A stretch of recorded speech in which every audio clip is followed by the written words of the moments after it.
I remember the first time I touched it and spun it. And I was like, I got this. This is so easy. And it was so easy. I mean, like I nailed my first mix. And I mean, of course, everybody train wrecks. And I did eventually. Not that first time. And not the second time either. And it was amazing. And, you know, like I said, I already knew what to listen for. I already knew what it was supposed to sound like. And that really, really helped.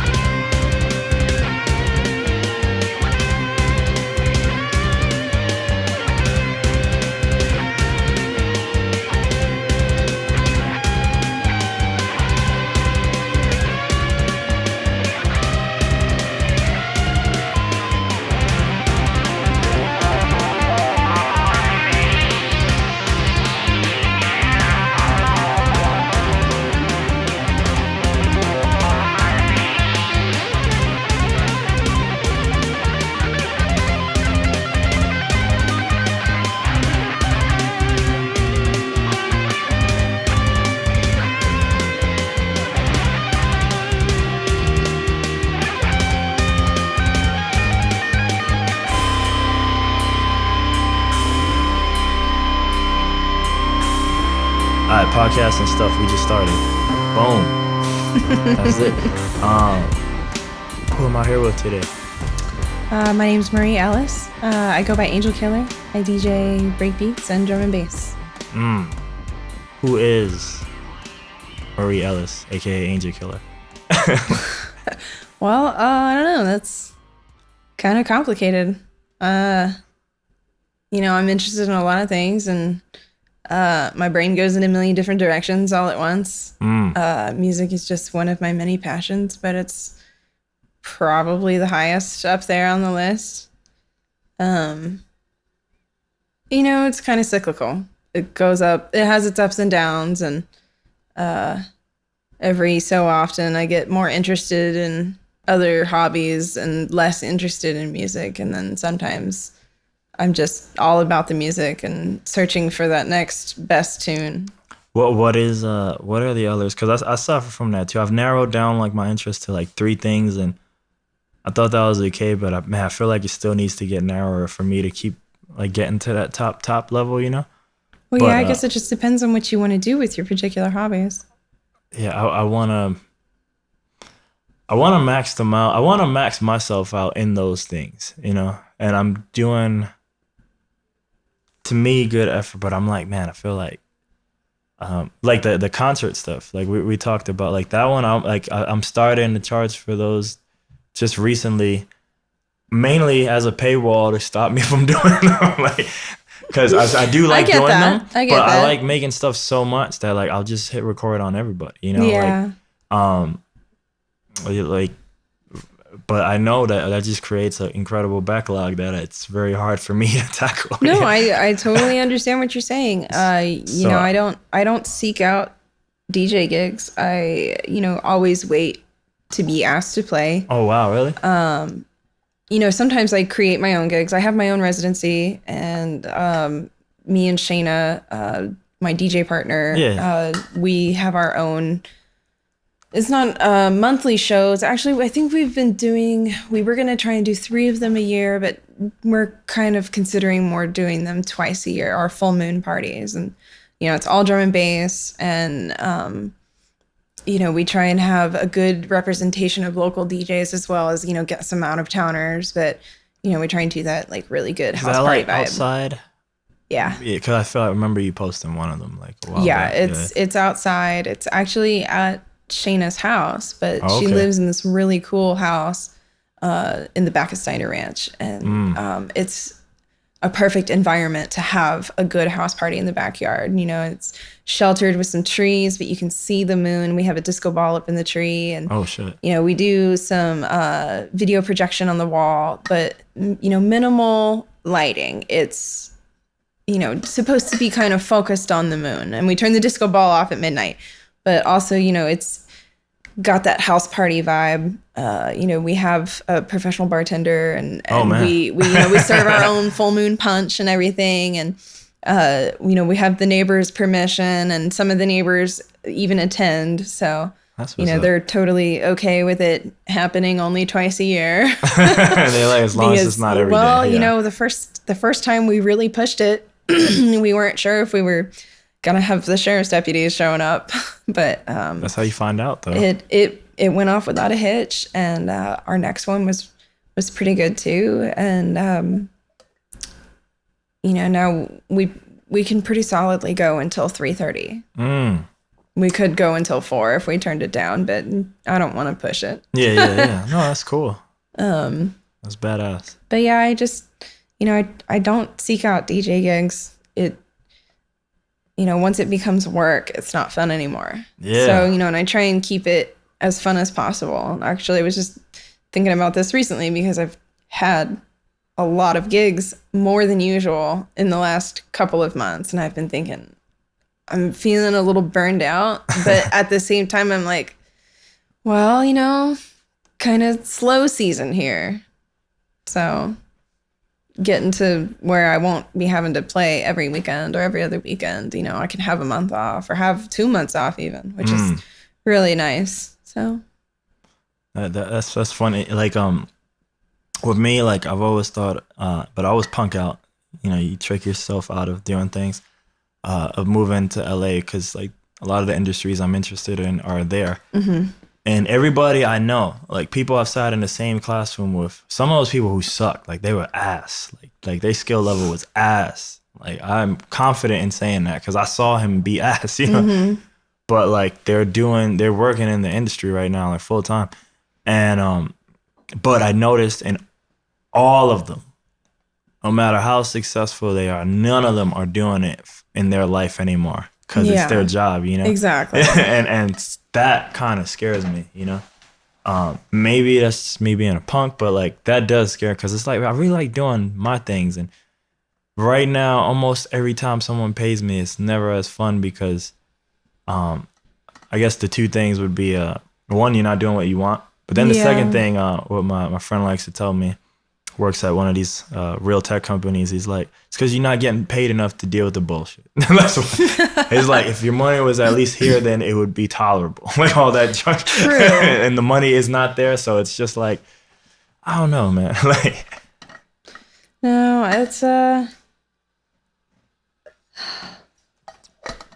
it's definitely hard to balance that, you know, work, fun edge. Yeah. Especially for, you know, something, you know, your hobby that you want to monetize. I feel like ultimately it's never going to be profitable. You know, it's like I'm not a wedding DJ. I'm not an open format DJ. I've given all my wedding gigs away. I've never done one of them. Even some of those were friends and they offered to pay, and I just gave them all away to other friends who I know are like DJs who like making money. I mean, you know, I've been asked to play weddings before, and I have to, you know, always tell them I'm like, I'm not that kind of DJ. I would love to DJ your wedding, but I don't play the kind of music that you want at your wedding. Yeah. And actually recently I was asked to DJ a wedding, but it's for another drum and bass DJ. So I'm actually really excited to DJ that wedding. Yeah, it's going to be a more unique experience than it would have normally you know, been. It's definitely going to be quite the experience for this wedding because it's going to be mostly, you know, scene heads, drum and bass, DJs, there's significant others, as well as, you know, just people in general that, you know, go out to Plush and have gone out to all of our parties. Yeah, the families. Exactly. Yeah. So, yeah, you know, those sorts of hobbies that you can monetize, they're always those expensive hobbies, aren't they? Yeah, no. Like, so I'm glad, like, these two mics, like, here we go. Try to keep this light, shitting on San Antonio, right? But these two mics, right? I only own them because when I started playing live, right, this is where it became expensive. I was like, there was like no venues had shit. You guys are like kind of, and you probably have your own like horror stories, but like the Austin, at least that downtown area has shit, you know? Oh, they have their own in-house microphones at the very least. At the very least, you know, they have shit. But like when I started this, like, and once I added like a rapper and a trumpet player to what I used to do, there's like no guarantees, and I was like, this is fucking ridiculous. So I bought these two mics. I was the trumpet, and this was the rapper. But now I was the podcast, and like perfect world, we'd have lavalier mics, clip-ons, and we don't gotta worry about these clunky shits carrying it. Yeah. But because I already had it, like I'm using it. So now I'm in the mind, like, look, I'm gonna use what I have. Oh, and I'm never buying shit again. And if I were to start from zero right now, like, and the podcast did start with the phone, but I already had that camera. I just didn't have that lens. And I was like, yo, I spent mad money on this camera, but I'm not using it for this stuff that I'm filming all the time. Like, let me just buy this lens, you know? Because other than that, it's just collecting dust now. Utilize all your stuff. Yeah. But if I didn't even have the camera, I would have just kept on the cell phone. Because now there's too many people. Like, you know, like we've probably done this. I'm gonna get to your story, but like you've probably done this for most of your life, and I've done this for at least the early part of my 20s, like just creative stuff. And I did other stuff before that wasn't maybe music or as front as we are now. But there's too many people who really actually like made it in whatever they're doing just with junk. Not that their product was junk, but like with whatever they had. You know. Hey, what's up, Cutter? This is Marie. How's it going? He actually lives here. He sat in that chair too. Oh yeah. It's a comfortable chair.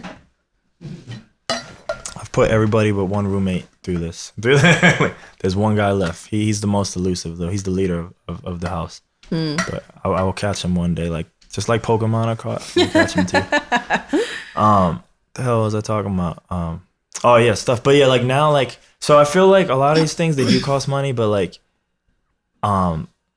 it's been proven way too much time and time again, and it gets proven better probably every year as technology gets better. Like we don't have to spend that money. Like it might like it would be nice to have those things, but we really don't. Like Kevin Smith, the guy I named earlier, he said, yo, the cameras on here are better than... He made Clerks. I don't know if you ever heard of that film. 1992, black and white. Yeah, okay. So he made that movie. That was the movie that changed his life. But he spent... I think it cost him like $30,000, $27,000. And he maxed out like all his credit cards like to buy all this film and stuff. But like he says all the time when he tries to motivate people, like, yo, that camera right there is stronger than anything he used on that film. And it's like, you can totally make a movie. And like, it should cost not $27,000 to make that. If he made it, is what he's trying to say. So like, for a lot of these things, you know, like event space is one thing if you want that. But like, for like this, like, I could figure out a low budget hack. Well, you know, like, if you want to be a YouTuber, yeah, you can just use your phone. But if you want your shit to go places, you got to use professional stuff eventually. Well, it depends. Okay, so what are you trying to do? Well, again, that just depends on what the hobby is. But because there's there's a... I'm seeing a lot of crossover, what you're saying with like, you know, I do my nails and I follow a lot of nail artists on Instagram and I'm part of a lot of nail groups on Facebook. And, you know, they're in there discussing the nitty gritty camera details of different Canon versus Nikon cameras. See, but they got caught up in, they got caught up in the big boy cameras. You see that? Some of them are, you know, professional photographers in their day jobs and they just do this on the side. Some of them got into it just because they like nail polish and nail polish is pretty and they have nice looking hands so they can take good photos. You know, my dad's a photographer and so is my uncle and I've dabbled myself, you know, and I know what to look for. And so I do my own nail photography, but on my phone. Yeah. But I would like to upgrade to a camera. I just don't have money to spend on one. I get that, but like, so you take it back to photography. So I could sort of talk, but all those people who are like full-time photographers, you could probably take away all their gear and give them the Rebel, right? I always joke that's like the people's starting camera. It wasn't mine, but like I feel like most people who get into photography. Canon Rebel, yeah. Yeah. So is it Canon? I think so, yeah. I've never owned it, but anyway, a lot of people always have the Rebel when they're first starting out. I bet you gave them the Rebel. I bet you they would still probably kill the game, you know, with the Rebel, you know, in their own way. You know, it might not be like, man, I wish I had my Mark 7D, whatever the fuck, you know, like. But they would probably still kill it because that person themselves is just that good, you know? Yeah. And And I feel like for a lot of stuff that I'm into, like the music, but there's a bunch of people, dude, who never owned a keyboard or nothing. They just have a laptop who are like making full-time livings at this shit. Oh, yeah, I know. And there's tons and tons of DJs who have never learned a damn bit about music theory in their life. Yeah, yeah. Who, some of them are passable. Some of them are good. Some of them shouldn't be. But that's DJs. a skill set. Like, you don't even have to pay for, depending on how you learn it, you don't have to even pay for music theory. So that's more like a skill set. Yeah, but I mean, music theory. I mean, aside from, like if you're going to be a professional musician in any sort of manner, like you need to take music theory, and you either take it in school if you're in band or orchestra or whatever, or, you end up taking it in college if you're studying music. But like anybody that does anything that involves music in any way could benefit from taking music theory. Oh, yeah. I'm not saying they can't benefit, but I don't know if they need it. I feel like everybody, because I always hate when people say, man, I don't know nothing about music. I'm self-taught, like people who have made it, because I just feel like they just ended up learning it on their own, and because they just don't know the language to communicate it with others. I mean, if you are, well versed in your particular genre and you want to make music and produce music, go for it. I think that's amazing. Like, even to just have the motivation to make music is so rare. Aside from that, DJing requires a lot of counting, which is something that a lot of people don't do for some reason. We in the tech world now. You don't need to count no more. Well, no. I mean, you got to be able to. You got to be able. I mean, think about it. Okay, you turn on the radio in the middle of the song, and within 2 seconds of hearing it, you can determine where it is in the song. Depending on the beat structure, you can figure out if it's in the first bar, the second bar, the third bar, the fourth bar of the measure. Or if it's mid beat.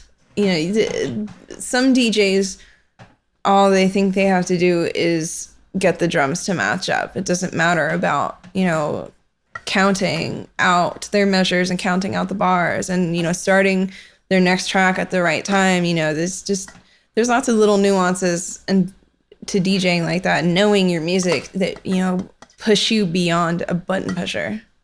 I feel like you got some OG in you from how you talking. I've also done a little bit of music production, so I've seen it in a visual way. Yeah. In a way that a lot of people haven't seen it. What did you make music on when you made music? A long time ago, I started on Sony Acid. Oh, shit. Actually, I think it was owned by another company before it was even owned by Sony. Probably. I think it was called Mix Lab Acid or something like that. Oh, my gosh. And it was on the school computers at my high school. And one of my friends discovered it and they were like, hey, you should look at this. I think you'd really like this. And, we started like messing around with the loops and the beats on it. And then after I left high school, I went and took Francis Preb's class at ACC and dabbled a little bit on Ableton and Reason and Logic, but I haven't gone beyond that. Reason was the first one I started on. Maybe around the 2.5s or something. That was I think I had Reason 3.0 at one point, but I think the most recent version I ever messed with was 4.0. Yeah, I think that was a lot of people stopped after that for a reason I won't say. I mean, there's not really any reason to use it with all the VSTs now. Well, yeah, so like, well, the number one, so most people... I found it unnecessarily clunky. All right, so like most people stopped using Reason around 4. Most of the public world, especially the scenes I would be in, because I would be in like the beat scene, so that attracts like a certain demographic. But like, so 4 to 5, the upgrade is like it's this weird drum thing. Like it's not as dramatic. And after 5, then they start introducing iLok, so it becomes hard to pirate it. Like so that's the main reason why everybody stopped using Reason. But the clunky. So like I noticed the only people who kept using it after that were actual piano or keyboard people, because it's kind of made more in the analog like synth rack sense. I remember that. There was like the option to flip it around, and you had to like drag the chords on the back of it. So all the keyboardists who came from that generation seemed to really love it because it was just they treated it like probably maybe how it was meant to be. They treated it as a VST in of itself. Well, it gives a good representation of signal flow as well. Yeah. So they liked it like that. But like you said, they waited too long. I think only like a year ago, or maybe 2 years ago, they added like actual VST support. I think finally. For a reason? I believe so. And then a few years before that, what they added was not real VSTs, but they added their own VSTs that were like, so they added that. But I believe real VSTs working. I believe. I could be wrong. I had never been able to figure out how to use Reason on its own. I was only ever able to figure out how to use it wired into Ableton, using it as an external. Using it as an external, basically a large VST. Yeah. And when you're using it, they didn't even do waveforms. So like, which was another annoyance. Like I had a trick audio into there, like into the NXXT or whatever it was called. And just do weird ass vocal shit. Actually, I'm putting out like 5 albums this month.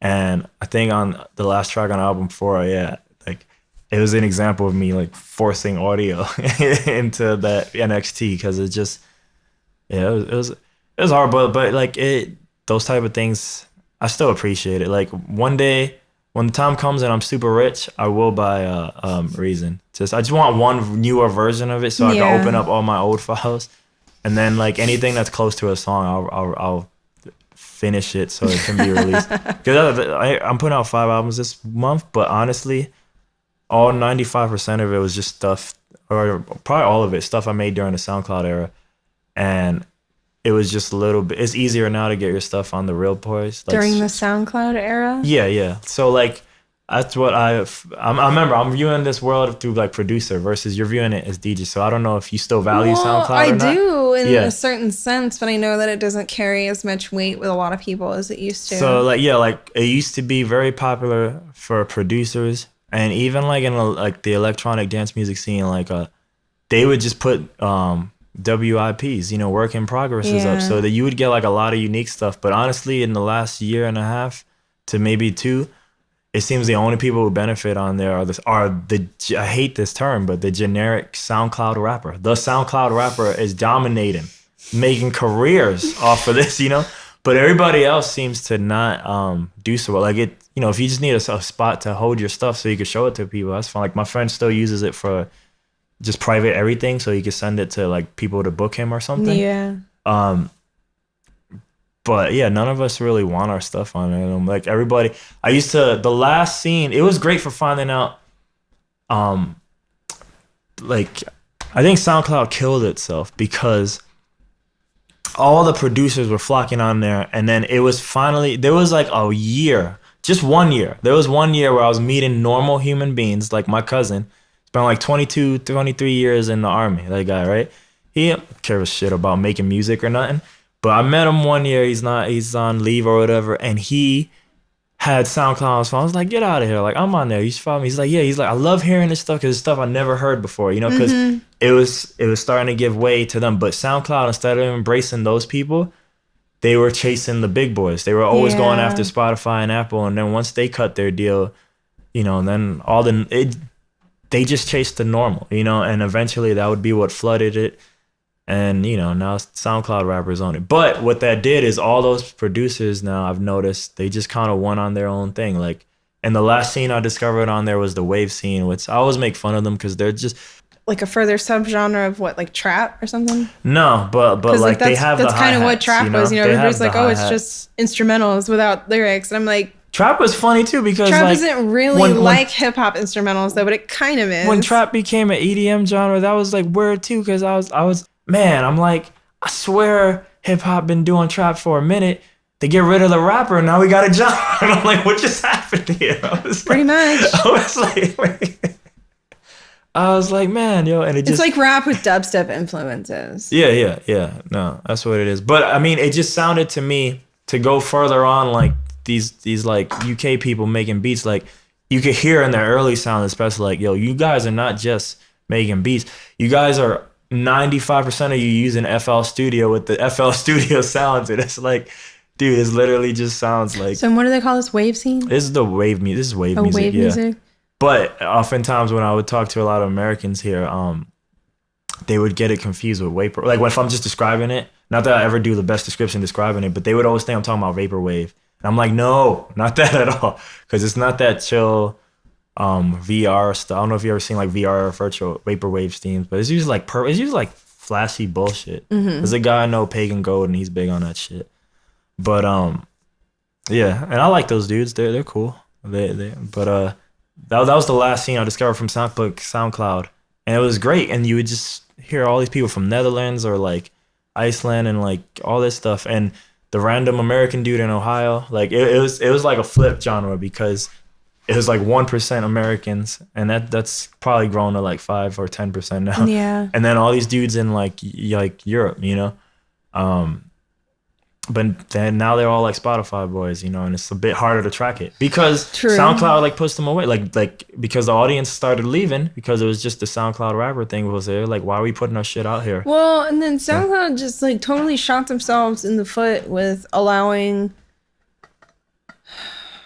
Like, this is why I don't really utilize my own SoundCloud anymore. You used to get flagged, right? I feel like you were posting. I've been flagged once for a mashup that I uploaded a long time ago. Which, I mean, to be fair, I mean it was a Skrillex mashup, and I got flagged for it about 7 years after I uploaded it. And by the time I got flagged for it, I was like, thank you for deleting that for me. It's kind of embarrassing.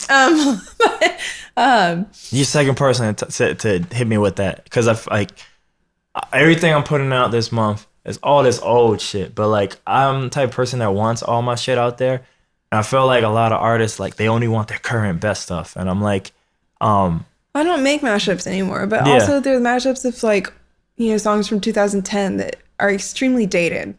Yeah, and songs that nobody plays but anymore. So is that post. It's not like you're like. Yeah, but still, also, I mean, like I don't even play that genre. Like nobody plays electro house really. Yeah. Like electro house is still a thing, but like it's not a popular genre. It's not really a thing anymore. I don't know. I just like having all my stuff out there because it's almost like a mark of history.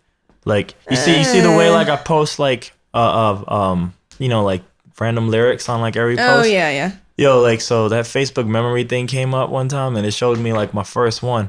And I was like, yo, I've come such a long way. So like, I like just having like that trail of like, especially me, like I've gotten into meditation. So I do like meditate every day and stuff, but like, I'm not like a reflective person. So it isn't to like, the closest thing I have to like a best friend is my homie in NorCal. I've known him since like first grade. And he's the one every once in a while who point out, like, dude, I remember talking to you. Like, I'm watching you do these things. And you don't realize that you've done A, B, C, D, E, F, G, you know, because I'm just always, like, doing it. Yeah, it's cool that I finished, move on, do it. You know, I don't take the chance to embrace it. So every once in a while when I do get my head out, like, the ground, and I'm like, oh, that's cool. Like, I did that, you know? Like, even if it is 7 years old and no one's playing it anymore, you know? Like, I just think that's just me. But I know a lot of people are always like, not saying that you're this way, but I just feel like a lot of people are like, oh, but I could do better now. And like, I know I can do better now, but that's there too. That exists too. You know, without this doesn't exist, you know? So. No, I know there's I used to make a lot of mashups a long time ago when I first started DJing and I was more into the more technical side of it, but I also had a working PC and, The spoils. Well, I mean, I have my MacBook Pro and I love it, but it, making that transition from PC to Mac was rather difficult at first. And I lost a lot of programs that I was familiar with, but, gained some other ones that are a little better, as well as the more, the stability of a Mac. And I have the same MacBook that I've had for the last 7 years, and it's still just as fine as it was the first day I got it. So good. That means hopefully this one will work for a while. I've had to replace my graphics card. I had honestly, luckily I haven't done that Apple Care thing. Like I was in New York and like the motherboard, the whole entire motherboard got replaced. So they had to ship it to wherever their headquarters is. I mean, if you've had a major repair on it, it's usually fine. It usually just requires like one major repair. That's it. Yeah, well, I mean, they're designed. It's not like cars. When one big thing breaks down, all the next big things break down. It's like there's only so many things that can go wrong with it, and it's either going to be your motherboard, or your hard drive, or your video card. It's one of the three. I use this all the time. Like I kind of like I'm probably gonna burn this thing out. I have this thing rendering video all the time. Your video card's probably gonna be the one to go, and that's what happened with mine. My ex was rendering all sorts of graphics and 3D videos and stuff like that, and doing graphic design on my computer, and it just went kaput. Yeah. But they're good computers. I like them a lot. This is a question, but see, like, I really like tangents, so we'll go everywhere, as you've seen. Thank you. Yeah, get me back on track, please. No, we don't have to get you back on track as much as like this. I thought we were gonna ask this first, but then we just started talking, so it's cool. I like that though. I like jumping around. It's like playing Mario, but in talking. How'd you get into music? Oh God, just music in general, or yeah. Well, like the path to eventually you becoming a DJ. Like how do you cross over from like, oh, music's cool, I like hearing it, to like, oh, I want to do it in some way, you know? well, both my parents are musicians. Oh, what they do? My dad plays upright bass and mandolin. Damn. I also work at the family business, which builds mandolins. So I work with my dad and my brother. And my mom plays guitar, and my dad was in a couple of bands while I was growing up. My older sister plays guitar, or played guitar when we were kids, and she also played clarinet in a school band. You were surrounded by this. That's badass. Yeah, my parents had me do piano lessons when I was in elementary school. I wish I had continued on with them, but I didn't. I took up choir in high school. I found electronic music when I was like 10 or 11 years old, and I was hooked immediately. Seeking out all the CDs I could. I bought all of the Tiesto mixes I could find at Best Buy. Sunrise? Yeah, I had, I think by the time I was looking for them, In Search of Sunrise 4 was the current one that was out. Those things are so good. I had 2, 3, 4, 5, and 6. I remember my mom bought me 6 for Christmas, and I was like, all right, I'm here. My parents understand. That's badass. My second album of this month is called Into the Sunrise, as a tribute to that. I don't have the CDs anymore. Unfortunately, they got stolen while I was in high school, but... Even though he got rid of the series to other people, it went to Richard Duran, and then to... Oh, really? I didn't even realize that. Richard Duran did like, I think 8 through whatever, and then he quit too for, I don't know, I don't follow it like that, but I stumbled onto it because, you ever heard of Moonbeam? Yeah. Okay, cool. That's cool. I'll meet a lot of people who say yeah to that question. But yeah, so Moonbeam... Old record label, right? No, I'm sorry. Moonbeam, the Russian duo. They're two brothers. They see, like, I was big into trance, but like they would always get played by like trance people, but I don't know if it was trance. But I'm not really good. I mean, I bet if you played the song, I'd probably recognize it. Maybe, yeah, they have a lot, but like I'm not really good at, like, I like to say simple shit. This is house, trance, and that, but I'm not really good at like going into that subgenre.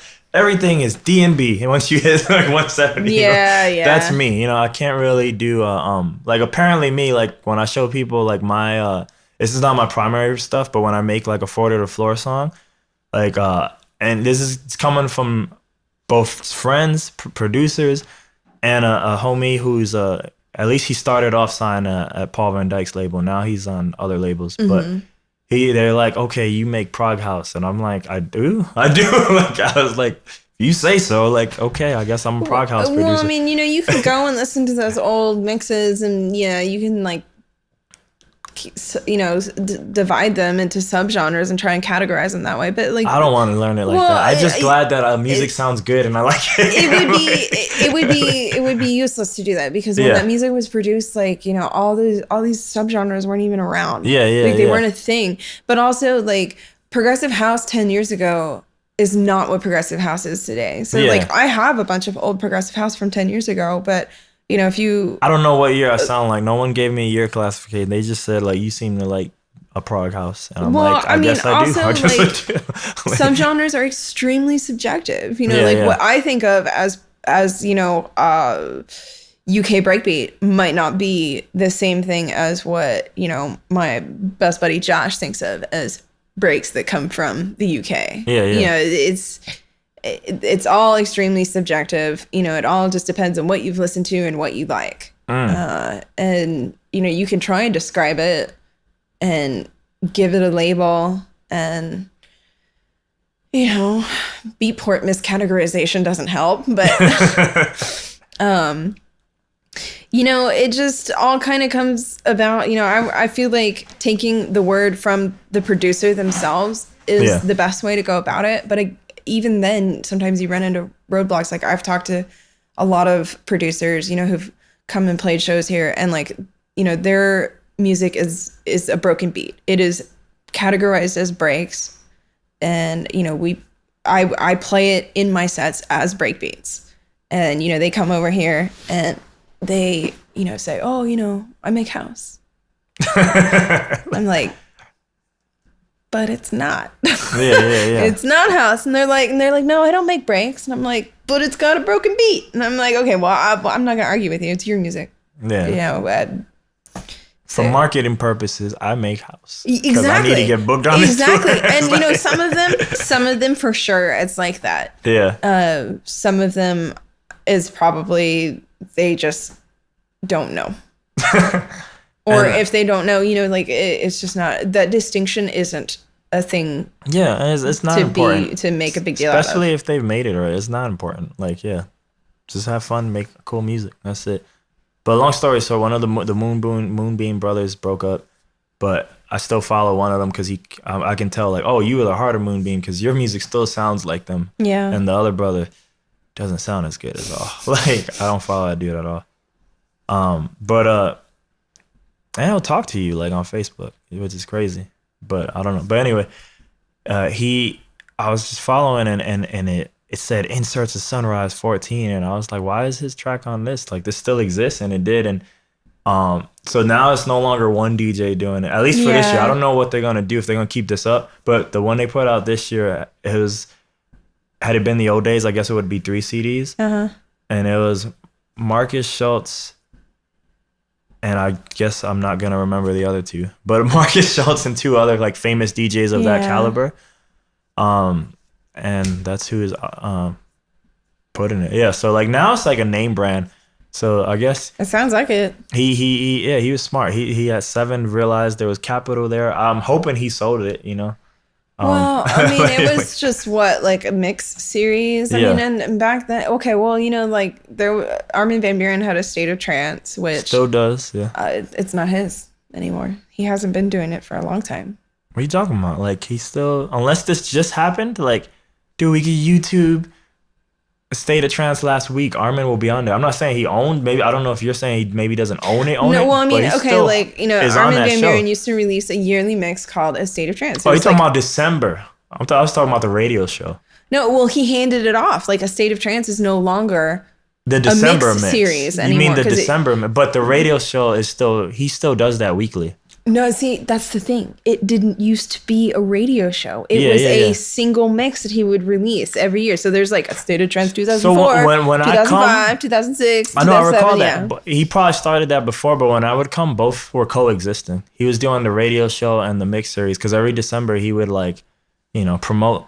He'd just talk about that shit all the time. Well, I think it was cool because he'd play like 200 songs like really quick. It also kind of morphed into his tour, like his tour around, you know, the world became you know, the State of Trance tour. But he would make it like a baby festival over there. Exactly. So I think it's more morphed into, you know, its own brand rather than, you know, its own. Pretty much every 50 episodes we gotta have mix. A big festival every 50 episodes. Like, because 850 is up, 900, like, let's go, where are we gonna do it? I guess I was under the impression that he had stopped. Like, I don't know what he does for the December series. Like, I don't, like, because, I don't know if he's still doing that December, like, the yearly best. But, the radio show is still weekly. Like, I think one of that guy. But is it him DJing on the radio show? Wow, yeah. Okay. And they do video now and everything now. And they have, like, this whole little, like, Apple Store looking, like, white backdrop and everything. But, one of the moments I always remember, like, the guy I just mentioned who got signed to Paul Van Dyke. One of the things that I thought was cool. It was one of a few times where I was like happy for someone that wasn't me. That sounds horrible, but you know what? But like where I felt like where it was like this cool kind of joy, like, oh shit, like he made it. Because like I find out he got played, and then like you see like Armin van Buuren like say his name like in that accent or whatever, like Leroy Moreno or like whatever, or same thing. Like there was no video for it, but like when Paul Van Dyke started playing like his guest mix, and he would say his name and you would hear it, I was like, yo, that's crazy. Yo, Armin's playing my friend's track. That's like, that's dope. That's pretty trippy. That's really. That's always going to be, you know, really rewarding to hear like a huge DJ play your friend's track or your own track or whatever. Yeah. No. You know, having somebody that you look up to and respect, you know, acknowledge your existence. Yeah. No, that was cool. So, yeah. I think Ferry Corrupt at this point, yeah, like a lot of those guys have played his stuff now. And what's funny is like, I'm infamous for like, and I was gonna say, I kind of do this not like out of malice, but like a lot of my friends, you know, like I have like a mouth in that I kind of just say what I think, you know, like I don't necessarily hold back all the time at all. So he used to have like, you know, he to varying degrees of seriousness, but he had like 8 aliases, yo. And the one that made it is his trance one, right? And I used to like, I never told him like stop or no, I would never tell, but I was like, he'd show me that shit and I was like, I don't like none of this shit. Because it was all that happy uplifting trance. It was like, anytime there was a 2-hour trance mix, it was always that like 1.5 hour trance. I was like, oh, this is where I leave. Because it's just like happy major key stuff. But I was like, the irony that this is the shit that gets him signed. I was like, it's more ironic for me than him because I assumed he liked it. But I was like, really? Like, this is the shit? Happy for you, but like almost every time he puts out something new, I'll just hear it out of respect because he's my friend. But it's like that. But he'll still make other stuff that doesn't even pay him, and I like that way better. Yeah. Now, and you know, the whole like having different aliases, like it's almost necessary these days, just with, you know, how technology is with more than one alias? Not as a DJ. Well, you know, when me and Shayna DJ together, we play as Killer. I don't Manx. count that because that's like it's like a moniker. No, but like, you know, I have my production name that, you know, is not out there, but you know, that'll be my production name. And can you say it or no? I don't want anybody to steal it. All right. Can you tell me after? Or Yes, I will tell you after. No, I'm just joking. No, my producer name is Deep Chasm.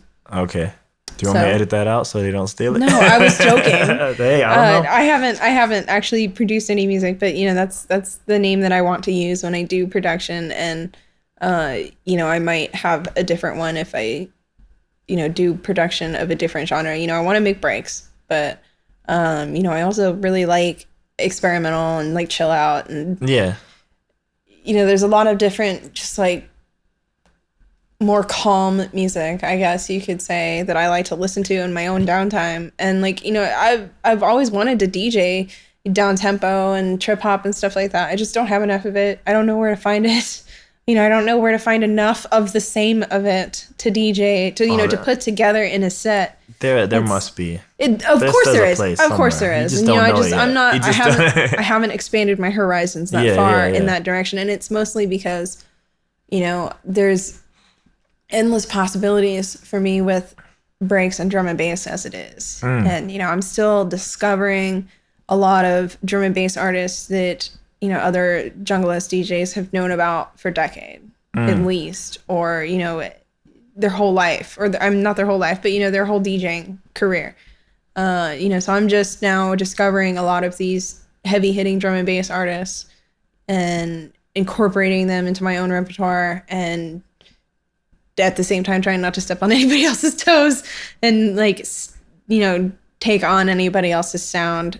It's hard to do that as a DJ, to carve out your own unique sound, because, you know, you're playing other people's music. Yeah. So, I was hearing, obviously I heard it because I did it, right? But the set you played in San Antonio, your transitions is very smooth.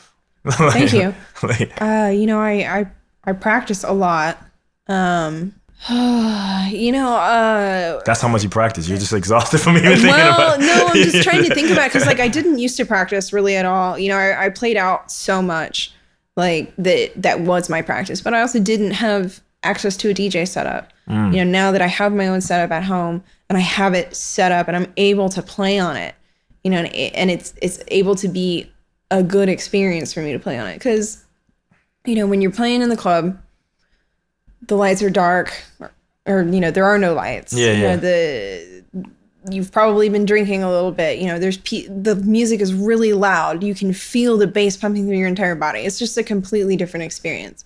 So it's really hard to replicate that experience at home, you know, with the really, really, really loud music, you know, unless you have proper sound equipment. So, which, you know, for obvious reasons, you can't have that in an apartment. Look, man, like I said, I'll teach you how to stream. That'll replicate you know, the audience. You put your headphones on 10. You know, I'm blessed with good equipment and nice neighbors. And, you know, I always introduce myself when I move into a new place. And, you know, I tell them, you know, I'm a DJ. I'm the loud one. Well, you know, I tell them I'm a DJ. I play loud music sometimes, but it's never late at night. It'll never go on for more than a couple hours at a time, and it's pretty rare, you know. So I try and keep it to a minimum. But you know, sometimes I'll play every week. You know, I'll practice every week.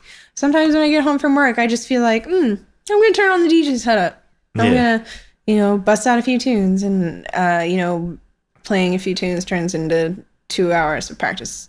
Yeah, no, before I realize, you know, I'm going to go grab my open bottle of wine in the fridge and turning on the Christmas lights. Yeah, man. You know, you just kind of, if you can replicate that good mood, you know, then you can get into a really interesting flow. You know, and I've been trying to record 3 or 4 different DJ mixes for the last year, and I just haven't gotten around to completely finalizing, you know, my track list and actually buckling down and doing it, because, you know, that's going to be one of those times where my neighbors are going to be really mad.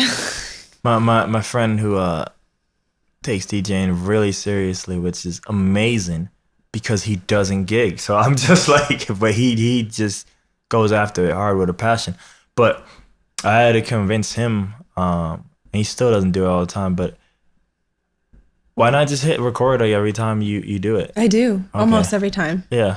So then, like, why has it taken hard for those 3 mixes? Well, you know, for my produced DJ mixes, you know, I will actually write out my track list, and you know, I will play through it several times until I'm comfortable with each transition.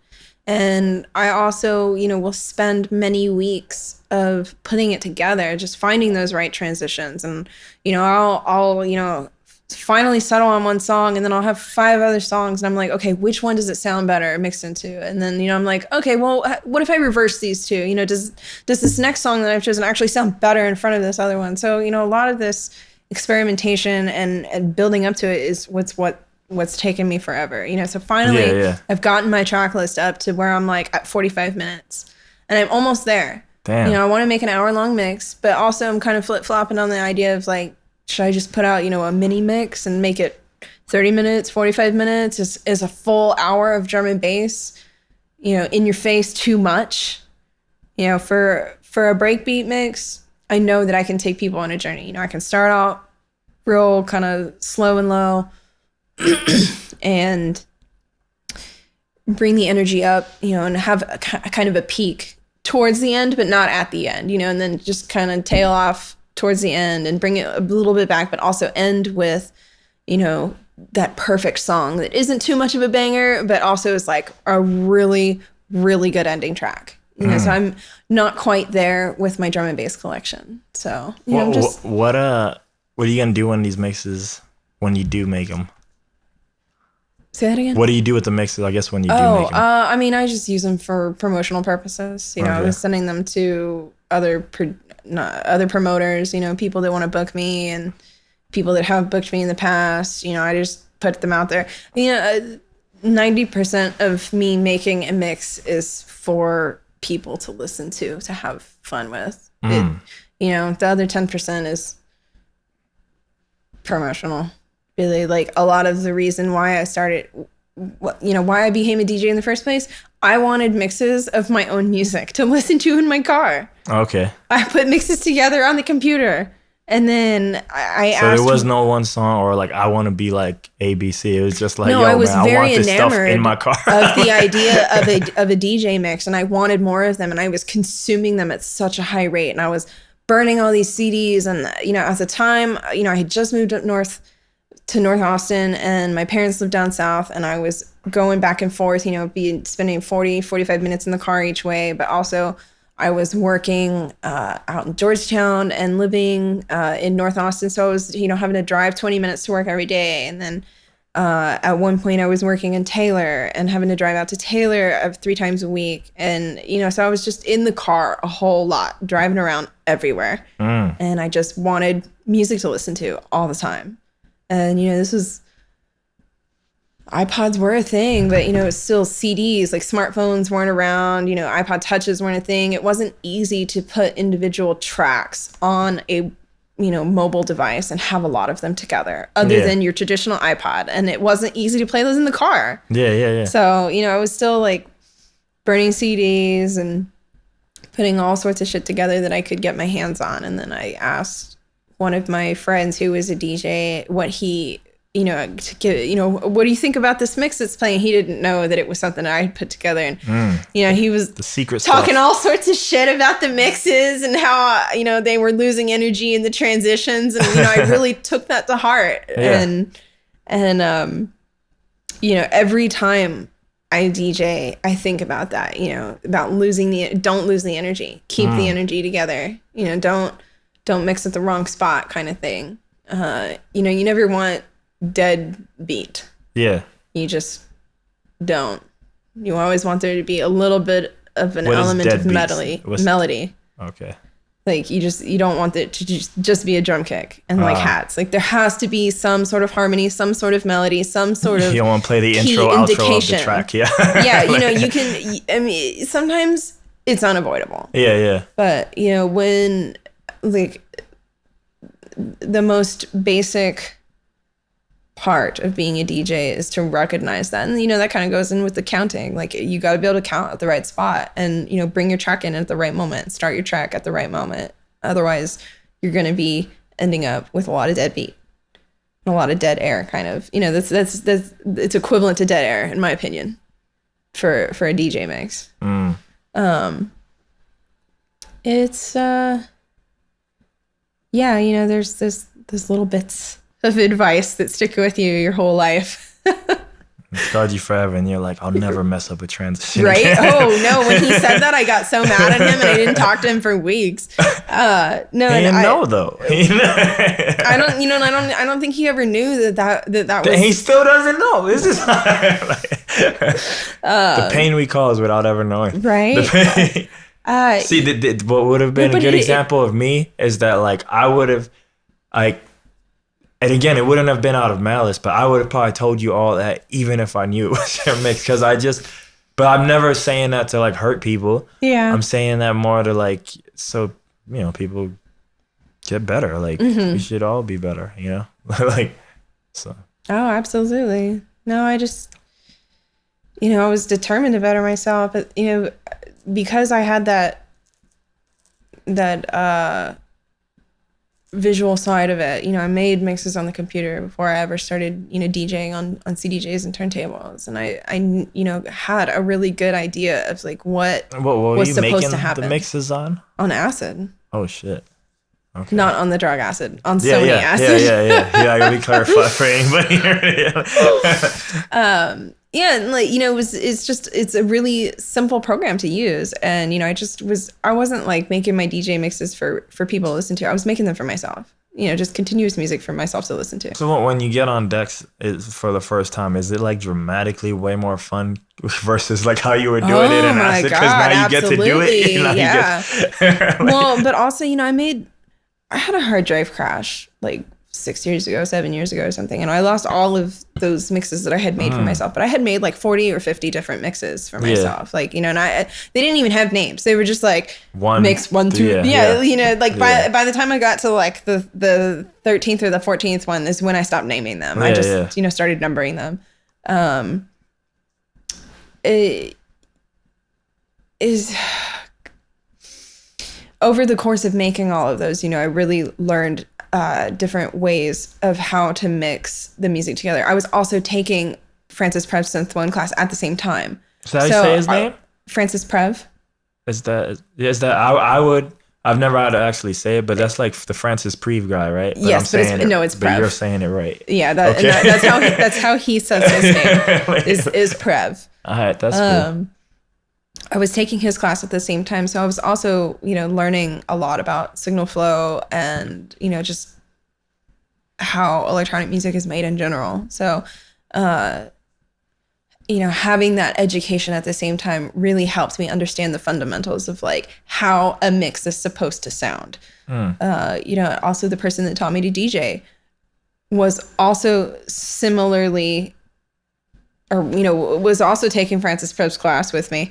But he had also had a similar education in music before that. So, the mixing that I do while I DJ is really detailed and really refined. I'm very fine tuning my levels, and I'm always babysitting them.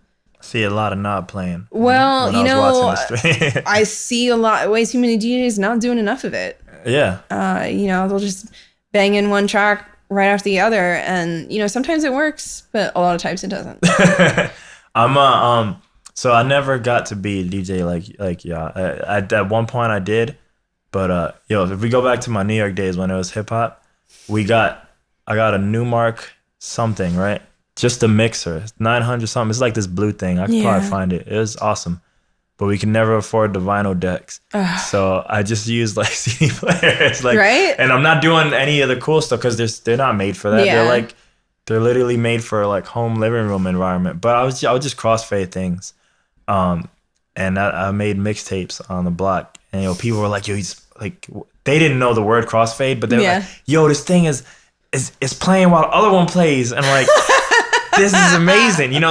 People were like thrilled at that, that it just wouldn't stop. And who knows what I can't even remember like if I did any tricks or anything cool, because I'm using stuff that isn't even supposed to be together. But damn, no, there was someplace I was going with. All right, so but when I went to school at UTSA, and there was this dude there. He's probably, I think, I'm biased because he's my friend, but I think in terms of people that, not including the world of famous people and professionals, but just people that I know and can touch and can like talk to and call on the phone, I think he's probably the best DJ I've ever known in my life. Like, again, that I know, not that is like, doing it as an actual Carl Cox or some shit, you know what I mean?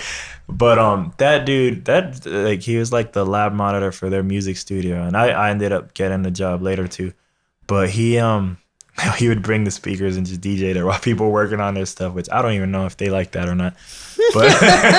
But he's where I would learn like DJ rules, like playing the audience stuff and all that stuff. And he was big on the 3-channel EQ stuff, and like transitioning your mids, lows, and highs from via that versus because he was the first one I saw. Like, how come you're not using the crossfade? He would always leave it in the middle, and almost every transition he did was with EQ because he wasn't doing drum and bass. He was doing like a lot of. I don't use crossfader at all. Yeah. So he and I saw that, and again, this is like maybe before 2009. So like I don't start even doing anything for real with music until like in terms of producing until like after that, like 2009. But so I'm like, what is this? What's going on right now? And he's like, I'm just doing it through the EQ. I was like, that's crazy. So anyway, you fast forward to me playing live, and like I said, I never DJ'd, but I like made music. So I'm in the beat scene. We would just play our music, And then I'm doing it through Ableton, so it's not exactly like how like real DJing works, but because of him, like I came up with my own little weird ways, but it was based on that, on like the 3-channel EQ system. So I would still be doing that in my little weird way. And granted, since music tempos were different, it's not as smooth as like playing a constant 128. Yeah. But still, I got a lot of that from him. Like it was just cool stuff. It was fun. Well, I guess like when you go from the technical side first to the DJing side, it's I feel like I had a little bit of a step up. I mean, like when I stepped in front of tables the first time, my friends told me, they were like, well, CDJs are kind of what's popular now. You know, a lot of people learn on turntables, and you should learn on turntables too, because that's something you should know. But, you know, unless you intend on getting a large vinyl collection, there's not really any reason that you should continue playing on them. Yeah. So, you know, my friends taught me how to use, you know, their what did they have? They had two Technics 1200s. And, you know, they just had some vinyl laying around, and, you know, they showed me how it worked and how to mix in with the vinyl and how to, you know, how to set the needle on the record and everything and get it all started. But, you know, it's very intimidating. And then once, you know, I had my own music on my CDs already. Like, I had already been making mixes on the computer. Yeah. So now you're going back to zero, even though you've done stuff. Yeah, well, you know, I'm putting in my CDs, and I'm like, I already know that these two songs sound good together. I already know where they need to be mixed together. I just don't know exactly what buttons to press in what order on this equipment. Yeah. So like, once my friends taught me how to use the equipment, and then they were like, oh yeah, you know, this is how you speed it up and how you slow it down. You know, they taught me how to use the jog wheel. And like, I remember the first time I touched it and spun it, and I was like, I got this. This is so easy. And it was so easy. I mean, like, I nailed my first mix. And I mean, of course, everybody train wrecks, and I did eventually.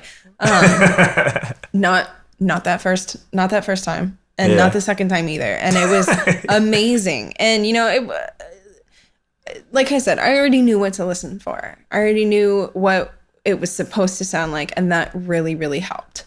So, you know, I see all the time new DJs, and they don't know what it's supposed to sound like. Yeah. They just either, you know, jumped off into the deep end without learning how to swim first, or, I mean, I hate to say it, but there's a lot of DJs out there who, you know, are just doing it to be, because it's the popular thing to do. Yeah, I feel like, or, you know, their significant other. Like, I see a lot of females out there who like try and DJ. You know, their boyfriend was a DJ, and so they learn, and then they get pushed out into the spotlight when they don't want to be.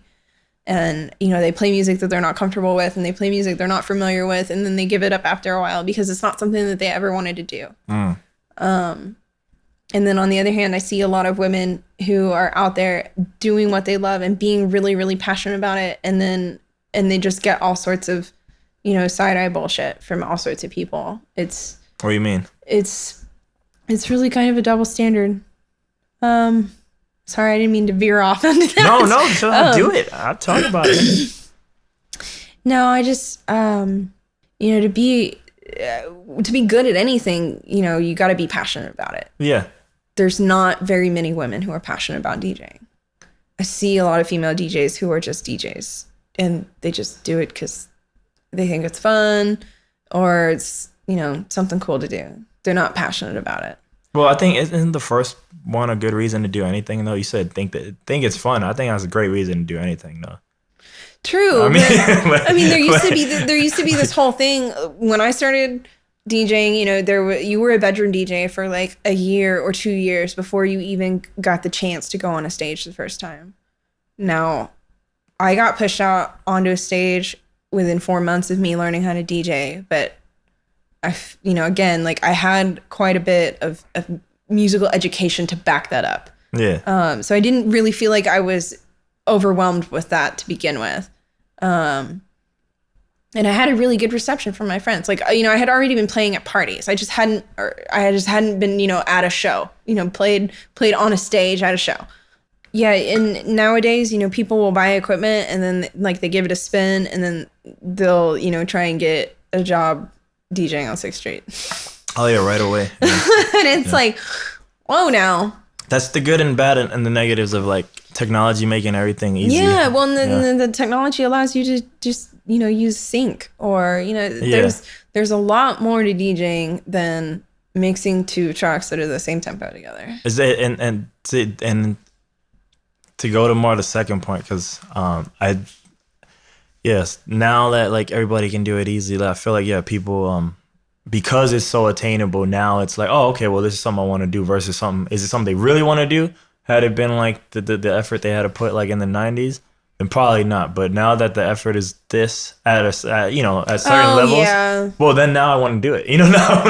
Well, true. I mean, I would say that your average DJ doesn't put in as much effort as say a vinyl DJ did back in the day, but.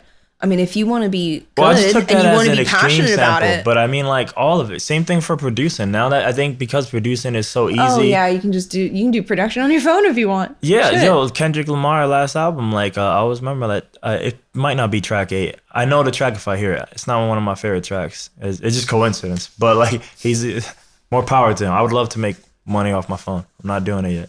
Working on it. But like, but he uses GarageBand on his iPhone because it only works on iPhones. But he uses GarageBand and he even plays guitar, but he'll plug it in DI through the iPhone. Wow. And he just makes beats on his iPhone and like but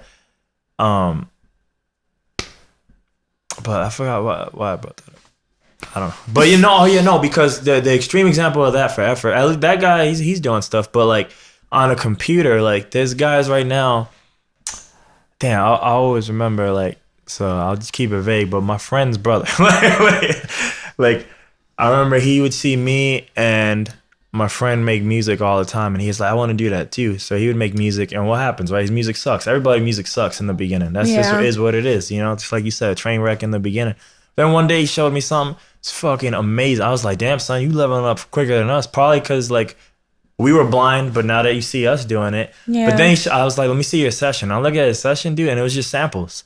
And I was just like, oh, well, shit, dude. I mean, if you're doing this, you're always going to sound good. And now with things like Splice, like not that these are bad things that they're even using this, because you know what? These people are all smart.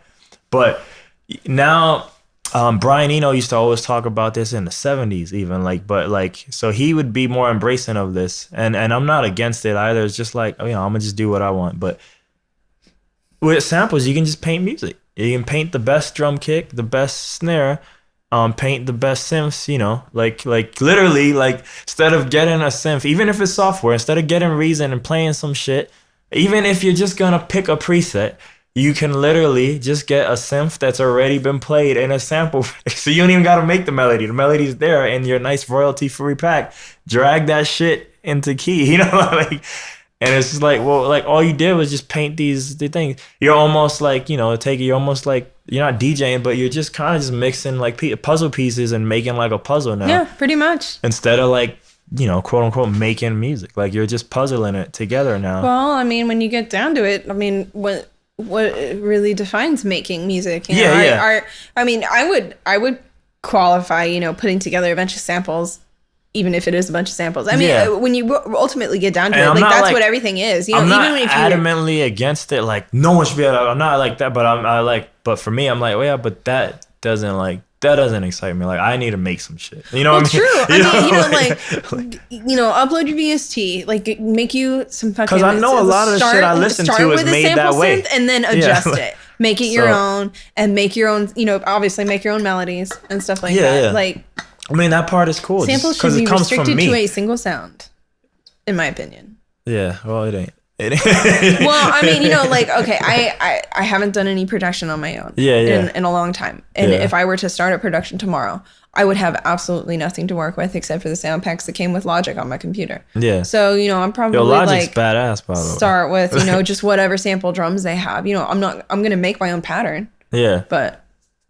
Yeah, that's another thing. You bet your ass I'm going to use those drum kick samples because I can't make anything better right now. Well, I don't mean something extreme like that, like making that. Because, even I don't. Like, so I do it. This is horrible incrimination on my part. But I still, some of my drums probably don't sound, a lot of my drums probably don't sound the best because I like to do it the hip-hop way of the old school. Even though I never owned an MPC, I find shit I like and I cut that shit. Mm-hmm. And I just put it in my own drum kit. And now I have like a Hack Me, kit that I like. But you see, by me taking little things that I like, now I'm like playing it. But like, a lot of people, I don't even know if this is the pack no more. But back in the day, it was like get the new Vengeance pack, and it had the pristine kick, and it's just already. But like, I like the fact that my kick is like cut up from, song A that I like, and then my snare is from song D. Yeah. And But you get the right pack so you can find those. Yeah. Or like, what? So when I do my, I'll say the name because I'm gonna edit it out. just but like so like when I do my EDM tracks or my prog house tracks, you know, like all I did was take my favorite songs, right? And I just found the intro and ends of all of them, you know. I just cut up my like a bunch of kicks and a bunch of snares from them, you know. Yeah. But to me, like that's like it's cool because like taken from the guy like and like you know, of course it's highly illegal, but I mean it's taken from the guy like but like it gives it a different sound than all of us chasing the newest splice, you know, all that because I'm like no one I know anymore is like cutting that stuff up unless they're like a classic hip hop person and that person's making literally classic 90s hip hop, you know, and I don't really do that. Well, I mean, the only thing I would say about that is that and I'm not saying everybody needs to do that. I'm just saying to me that's more interesting. I'm sure that there's lots of people doing that. And, you know, if you can make something interesting and do something with it, go for it. But, you know, along those same lines, you know, I'll be browsing through, you know, tracks on Beatport or whatever, through the breakbeat track. And, like, you know, we'll land on a track and I'm like, ooh, that's got, you know, kind of a good drum pattern. And, like, that's usually what first catches my attention is the drum pattern. If it has an interesting drum pattern, then I'll listen to it. And then, you know, usually half the time I'm like, oh, I've heard that sample on like 5 songs already this year. Bye-bye. Like, it doesn't matter how catchy it is. Like, it's like, I've already heard this sample in a bunch of songs. Yeah. Not only have I heard this sample in a bunch of songs, I've heard the sample in an Icy song. I've heard the sample in a Crafty Cuts song. And I've heard the sample in a Stand Warrior song. So I'm like, my favorite why are you thing, even fucking bothering? Like, you're in a genre that has very few popular producers, and you're sampling using the same sample that they have already all used in multiple songs. Why are you gonna do that? My favorite thing is, and I already know this is the I made shit on FL Studio noise. Is anytime a song starts and you hear this wind up noise, and it's like a default FL Studio sound, and I'm like, why does anybody continue to use this? 10,000 producers have used this. It's like the Wilhelm scream. The Wilhelm scream for music. I haven't heard that in a long time. That Wilhelm scream. Yeah, man. I was going through because I want to put out like all my old shit, and I found like a bunch of either like close to done or close to done stuff that I'll probably put out at some point early next year. And a lot of it was like drum and bassy. You know, it's probably not like good enough or beefed up enough to, you know, maybe be played on like the current music. There's lots of chill drum and bass. But I mean, I don't know. You wouldn't. I'll show it to you. Like when it's done, I'll be like, look, I don't know if any is good enough for you to play, but just check it out, just because I know that's your genre. But I was hearing it, and I guess the sample I took it from, because I made a lot of this probably in 2011 or 2012, was from, a lot of it was like a new tone break, I guess. But I was surprised at how much I actually like tried, because I was like, yo, I wouldn't do that today. I'm just too lazy. But I just like, you know, you just cut it, reverse it, and just cut it, copy paste like different increments to have it like stutter and all that. And I was like, that is a lot of cuts and I would never do that today.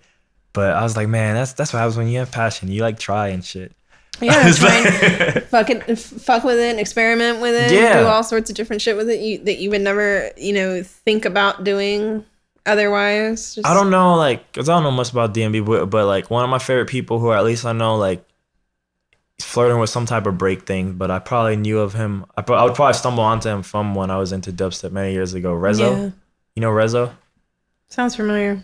I was just curious. If you don't know him, then if you don't know him like that, then whatever. But he just, I think probably, and later on I would find out he plays real drums. But I was like, man, that's why he had a lot of intricate patterns.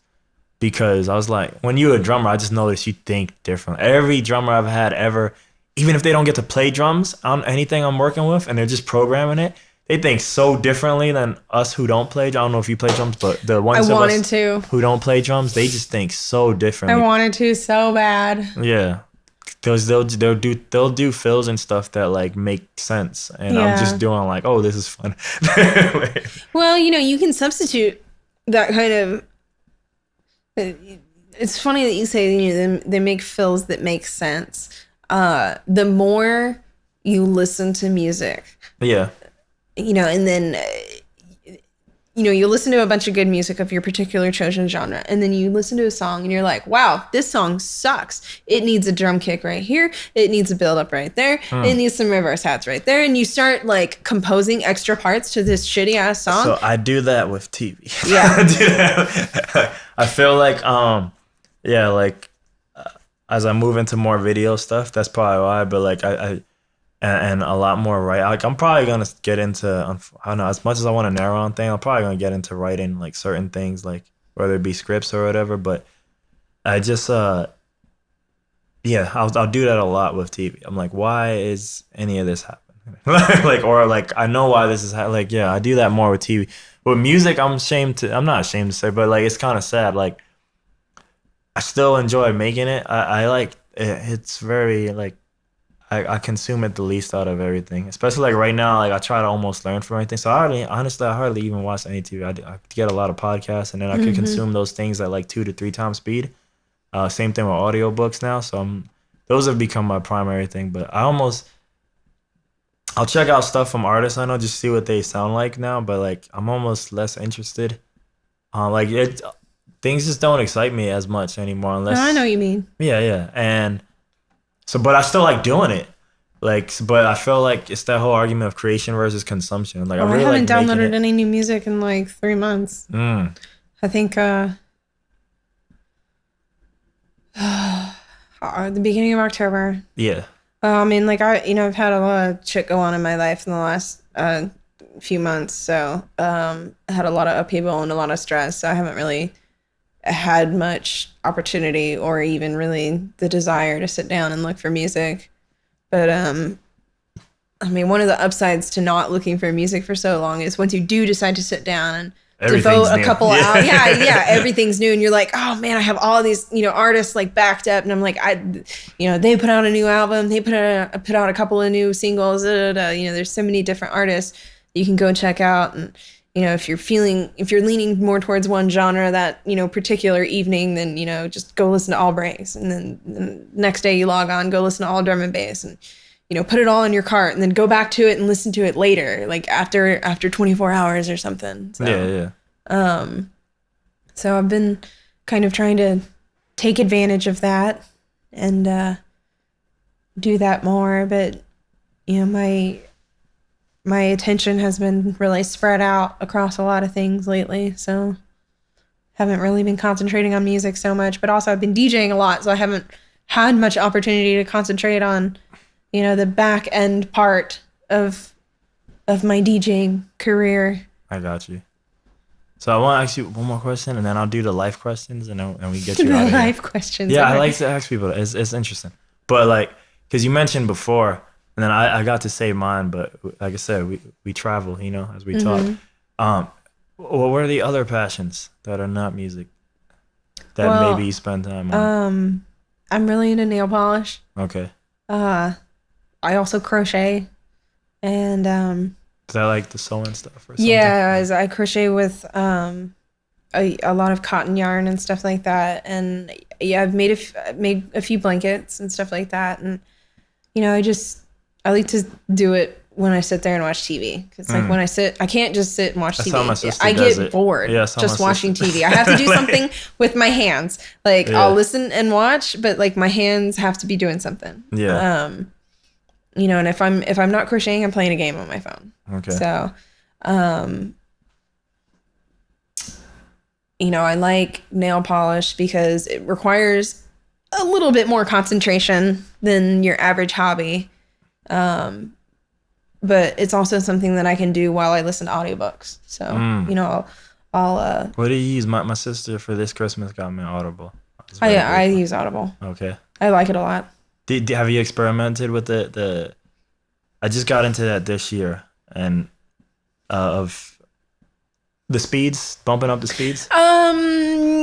Yeah, but sounds like you don't like it. Well, okay, I haven't really messed with it much. There is one book that I did try and up the speed because I thought the author the narrator was speaking a little bit slowly, but it sped it up too fast. There's not enough.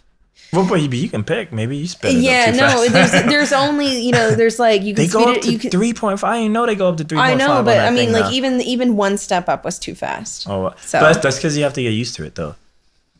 Yeah, but I mean, the before you got here, the tempo of the speech, yeah, originally was just slightly too slow. Before you got here, like I use Google Podcasts on my Android. They max out at 3. And before you got here, I was hearing a podcast at 3 times speed. Oh, okay, yeah, maybe. But you build up to it. I didn't start at 3. I put it on 3 when I first started just to see what that was like, and it was just sounded like. But like I started with on YouTube. I started with YouTube. 1.25 is easy, and 1.5 becomes standard. And now my new standard is like 2. I will say this, like, and then 2, and then depending on who's talking, I can go higher or lower. But I will say this though, like I've noticed as after doing it for so long for so many different people, the faster I go, unfortunately, because I used to listen to things, I feel like I hurt my hearing now, like because if I were to hear music on my headphones and give it to you, you would probably turn it up like 4 to 5 more. Yeah. Like I just noticed like I hear it lower than everything. But the faster things go, and I want to pay attention to it, the louder it needs to be, and hopefully the better quality it needs to be. Because I heard a podcast recently, and the guy did it on his phone because of where he was at, but it sounded like trash. You can still hear it, but when you speed it up, I was like, I had to keep rewinding because I can't tell, because it's not pristine, so I can't catch it because there's all these artifacts because it's off a phone and it just sounds like junk. But yeah, I just noticed like the louder it needs to be, and I don't know what speed and something it does to sound, or I just need to be more attentive, or what it does. But I tend to be listening to audiobooks when I'm doing other stuff, so I don't I'm not, and I listen to them a lot at work because like I'm working with my hands at work, but my brain is bored because like it's repetitive work with my hands, that at this point I don't really have to concentrate on. So I'll be listening to whatever story I'm listening to that time. But also, like I'm a creature of habit. I got you. I'm listening to Harry Potter. This is probably like the 5th or 6th time I've listened to it on audiobook in the last 3 years. So I still I still haven't seen any of those films, let alone read the books. Well, I read the books when I was a kid, and I have them on my bookshelf at home. I just, I don't have time to sit down and read. And it's also kind of the same thing. Like I get bored when I read a book. I need something to do with my hands, but I'm reading. I can't sit down and it does something like it just, that is where I start going like this and like looking like Stevie Wonder or something like, but I just can't, like, it's just real hard. Like my mind will wander off into something else. And that's the great thing about the speed thing. Like the real reason I started doing it, because I guess there's one guy who does host a podcast. He's a hardcore like working person for what he's trying to do. So of course he's like speed optimization, learn quicker, blah blah blah. But there is like a scientific reason that I can't really give you and articulate correctly. But I guess the faster we intake information, like the more like it's like just better for our mind, because our mind's actually working the same way. Like, oh, if I lift weights, now I'm lifting 5, now I'm lifting 10. This shit's getting stronger. It's the same thing with our mind. Like, oh, now we have to pay attention. I think the easiest, I don't know, the faster that it's being delivered, the more you have to pay attention. Yeah. Like, and the more it makes it to me, it's almost, you kind of said it with your work, but like driving, we are like in another world when we're driving because we're used to it now, right? But when you add in the same thing, we're used to hearing something at 1 time speed, but now when you have to learn how to do the thing you've been doing for 30, or for me, like 30 years, you too, for 30 years, like, oh, I gotta try to listen again. Like it's like wakes up like this thing inside of you, and though I will say, like, I tried watching something that I normally would hear at speed with my mom one time, and she doesn't do it, so I put it at 1. And I was like, I cannot believe they're still on this question. I was like it was so slow. It was like, I can't. How do people do? How did I ever do this? Well, I mean, when if I were listening to an audiobook solely for listening to the audiobook, like if I was driving in the car, I'd probably speed it up. But when I'm sitting there doing, my inlay at work or whatever, like I'm sitting there basically putting together little tiny puzzles out of the material that we make. So, it requires hand-eye coordination, but it doesn't really require a lot of thinking power. Got you. So, I'm listening to the story and I'm not really concentrating on the story because I've already heard it a whole bunch of times. So I'm like, you know, also my mind is wandering and I'm thinking about something completely random. Like, for sure. You know, and sometimes I'm like, oh, wait, I've just missed that part of the story, but I remember it. For me, this comes from, and I have like a book list, so I might try hearing actual stories. I'm always hearing certain type of books right now though, or podcasts, but like for me, it just comes from that whole idea of like, you always, I don't know, I guess maybe it came from me and watching too many people on YouTube, but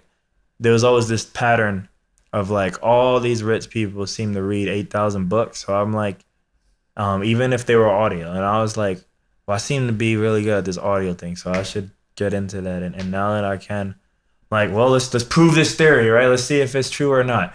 Whenever I get up to it, there is no number like read 100 books, you're rich, but it seems to be like, man, if you just read too much or all the time, like some type of success reading comes is your good. way. You know, it's good for your vocabulary. It's good for your diction. You know, it definitely expands your own vocabulary. Yeah. Like, but reading specifically, not listening to audiobooks. No, well, some of the people I've seen, like they do. So usually all of them do both.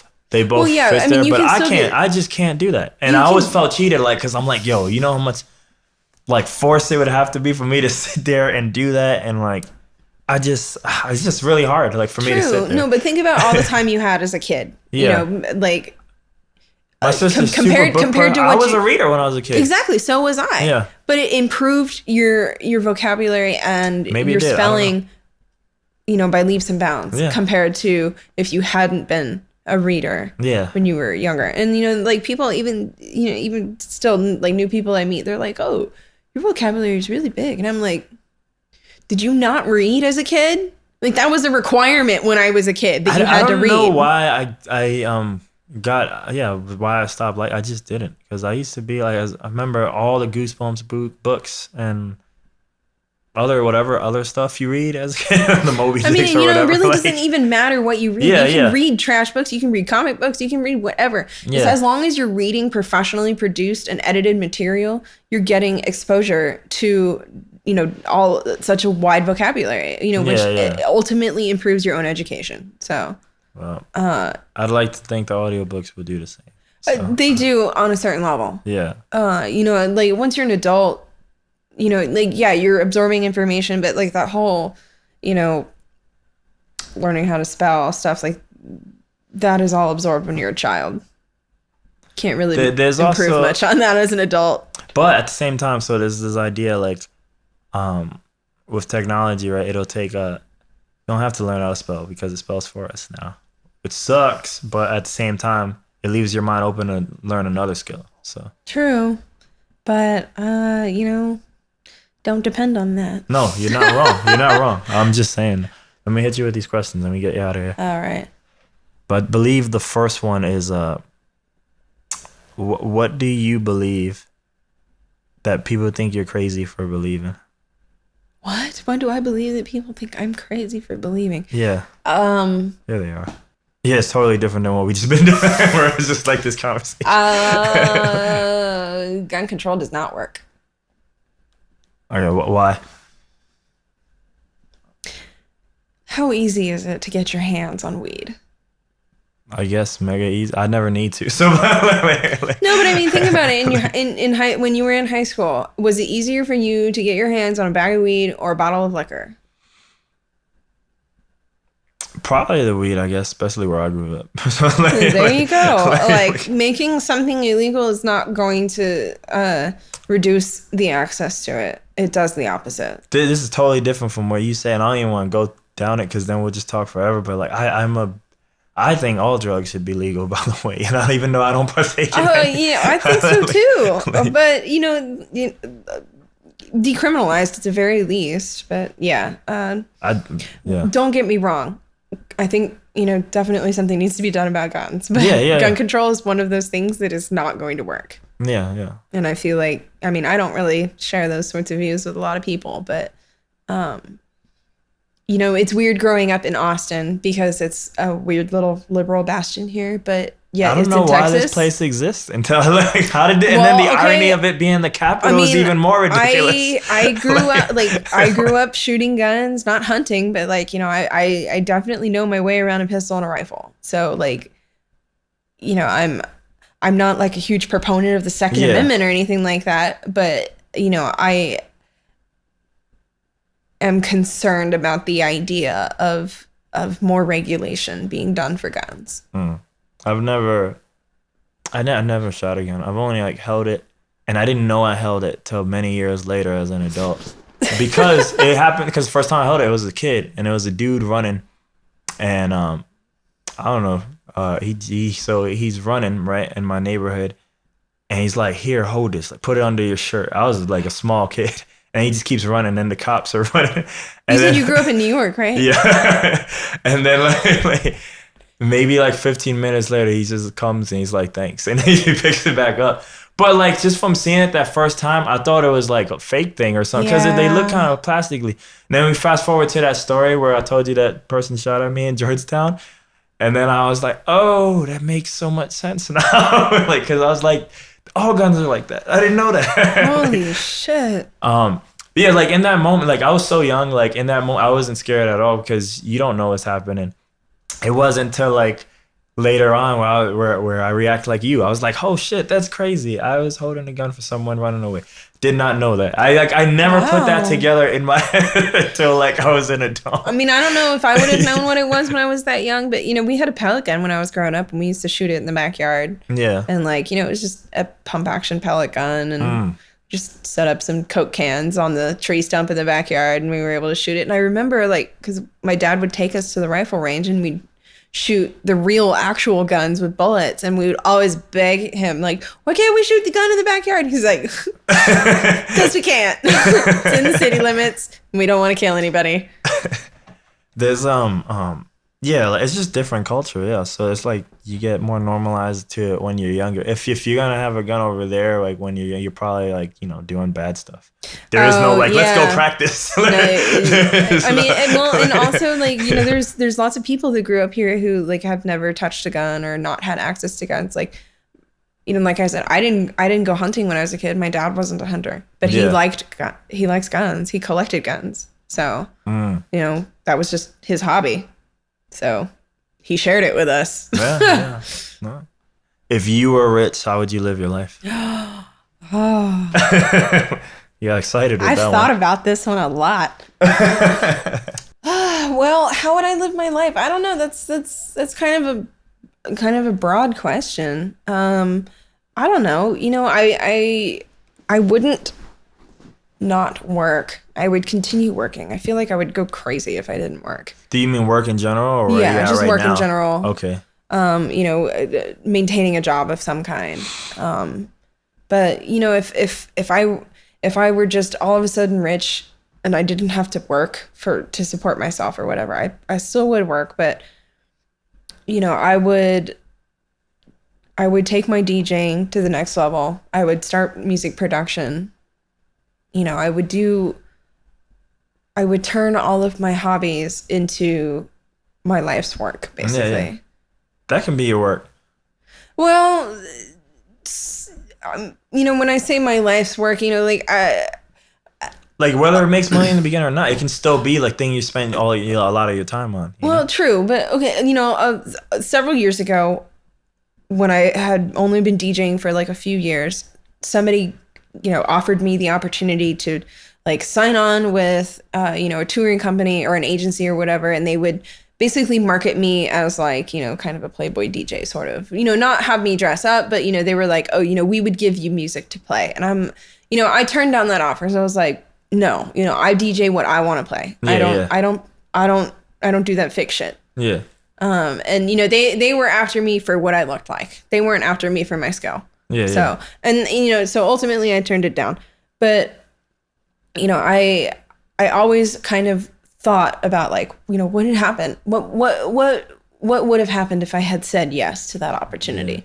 And whether it would have even been a real opportunity. Like I still don't know to this day whether it was a legit thing or not. So, I know there's certain steps that I can take that I could, take my DJing career a lot further than it is right now. I just am lazy and don't have time and don't want to. I don't want this fun thing of DJing to turn into my career.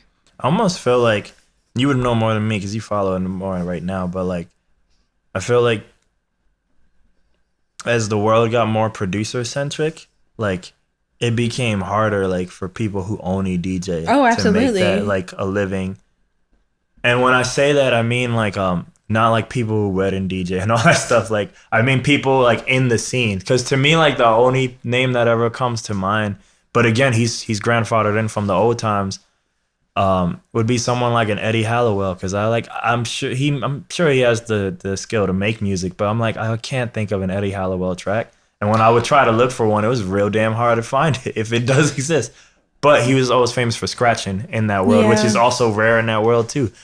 But like I feel like that's mega hard right now. Like you have to be a producer, even if you're fake, because you have a ghost producer. No, you're absolutely Yeah. right. Like no, that's kind of the thing. You know, Yeah. that's the thing that, you know, you can't go anywhere if you're not a producer. Yeah. You know, if you're just a DJ, that's all you're going to ever be is just a DJ. You can't be a touring DJ without being a producer, because, you know, ultimately when you're touring and people are wanting to see you DJ, they're not wanting to see you DJ for your DJ skill. They're wanting to see you DJ for your own music.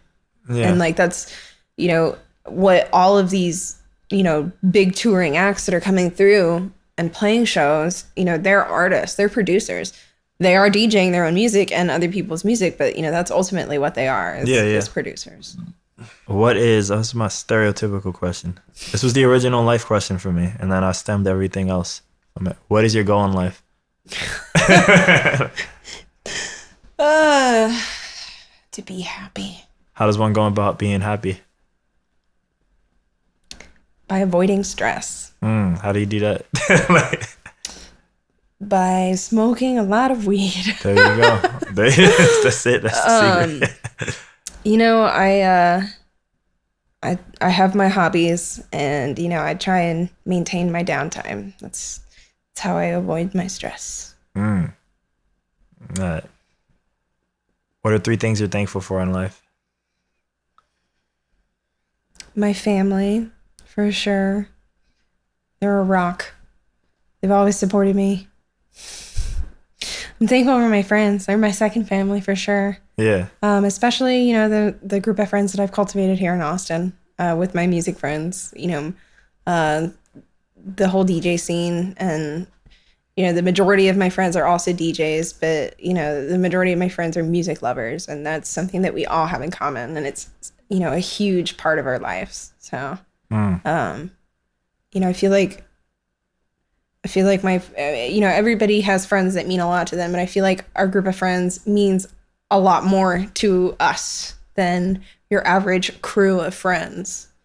You know, as we have our music to bring us all together. If that makes sense. I don't know. It's hard to describe. Yeah, no, but I get it. At the same time, I get it. Third thing. Thankful for weed. There you go. Thankful for Colorado. Why Colorado? For weed. Do they like... First recreational state. Oh, okay. I didn't know that. I did a podcast. I keep forgetting that you're not up on that knowledge. Not like that. But I did a podcast. It wasn't mine. They came on mine, but we did it at someone else's house. We did podcast exchange. Gay brunch. I was on gay brunch in Denver. Oh, wow. And it was in I don't know what you would call this. It's not a weed house, but I call them weed houses. Dispensaries. That's the real term. Yeah. And they have like the little like weed area there or whatever. Mm-hmm. But then you go upstairs and they had a podcasting area, and that's where they do gay brunch, the podcast. Oh, cool. Yeah, it's like, so I went up there and I was on that podcast, I guess probably last Halloween time, last October. Not this year's, so last year's October. Yeah, and then they did mine. So that's dope. So I've at least been there. I don't know. I've been like, where you see yourself 3 years in the future? Oh, God. Hopefully almost done with my degree. What is that in? I'm almost done with ACC, and I should be transferring to Texas State here in the next year. But for like what major? Oh, for Bachelor of Science in Water Resources. Oh, shit. Okay.